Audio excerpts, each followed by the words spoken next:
సువార్త 17:22-23 మనం ఏకమై ఉన్నలాగున వారును ఏకమై ఉండవలెనని నీవు నాకు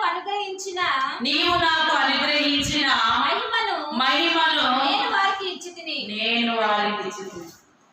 వాడైనటువంటి క్రీస్తు తండ్రితో అంటున్నాడంట, అయ్యా నువ్వు నేను, చూడండి పక్క పక్కన కాదు, ఏకము మమేకము, కలిసిపోవట, రూపాంతరంలోకి వెళ్ళిపోవట.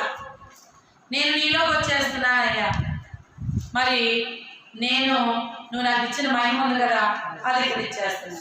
ఇక్కడ ఎంత గొప్పతనమో చూడండి. తండ్రికి కుమారుడి మీద ప్రేమ ఉంది. కుమారుడికి ఎవరి మీద ఉంది ప్రేమ? మన మీద ఉంది. అంటే మన ప్రేమ తండ్రి దగ్గరికి తీసుకుపోవడానికి కుమారుడు ఎలా ఉన్నాడు?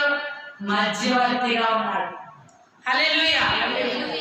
చూడండి, ఒక తల్లికి బిడ్డల మీద ప్రేమ ఉంటుంది, మనవరాల మీద మనవల మీద ఉంటుంది. బిడ్డ కన్నా ఎక్కువ కాదు. మీ అమ్మ తర్వాత నాకు ఎవరైనా అంటారు, మీ మాట విన్నాం కదా. మరి ఇప్పుడు తండ్రి అయిన దేవునికి మనమంటే ఇష్టమా, కుమారుడు అంటే ఇష్టమా? కుమారుడే.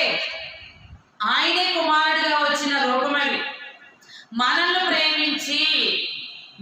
ప్రేమించి ఆయన ఔన్నత్యాన్ని మన దగ్గర ప్రదర్శించడానికి ఒక ఆకారము ఆయన కుమారుడు. హల్లెలూయా. చూడండి ఎంత గొప్ప దేవుడు అంటే, మనల్ని ప్రేమించిన తండ్రి అయిన దేవుడు కుమారుని పంపాడు అన్నాడు కదా. ఈ లోకంలో ఉన్న మీ తండ్రులు మీరు ఏదన్నా మీ పిల్లలు అడిగితే మీరే శ్రేష్టమైన ఇస్తారు కదా, మరి పరలోకమందున నేను అంతకంటే గొప్పగా అయినా. ఇంకో మాట అన్నాడండి ఆయన, వాళ్ళు అడిగితే నా సొంత కుమారుణ్ణి ఇచ్చేశాను, ఇంకేముంది నేను ఇవ్వడానికి, పెళ్లి తీయడానికి. అడగండి, ఎప్పుడు అడుగుతారు?